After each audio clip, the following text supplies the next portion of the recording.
બસ 250 metre રોડમાં 439 number કપાણું હતું. તે અમને પેલા સિટી સેન્ટરમાં ફાળવેલ હતા 128 FP નંબર, જે હજી 10 દિવસ પહેલા તે અત્યારે ઇન્ડસ્ટ્રીયલમાં ફેરવી નાખ્યું. અને એમાંય તે આવો ખાડો આપેલો છે જે 10 થી 15 ફૂટનો ખાડો છે અને વિવાદિત જગ્યામાં છે. આ સરકારી, જે સરકાર સાથે કેસ ચાલુ છે અમારે. અને 10 દિવસ પહેલા હજી સિટી સેન્ટરમાંથી ઇન્ડસ્ટ્રીયલમાં ફેરવેલ છે. એટલે આ કબજો અમે લેવા માંગતા નથી પ્લોટનો, ફાઇનલ પ્લોટનો.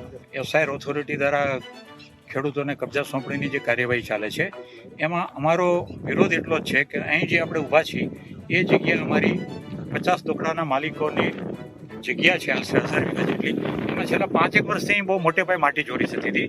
માટી ચોરી રોકવા માટે અમે સરકારને વારંવાર છે તે અરજીઓ આપી, પોલીસને મળ્યા, ઓથોરિટીને મળ્યા, તેમ છતાં કોઈ પણ સરકારે નિર્ણય લીધો નથી. ને આજે તમે જોઈ શકો છો અહીં તળાવ ભર્યું છે આશરે ઓછામાં ઓછો 10 થી 20 વીઘાના પ્લોટમાં.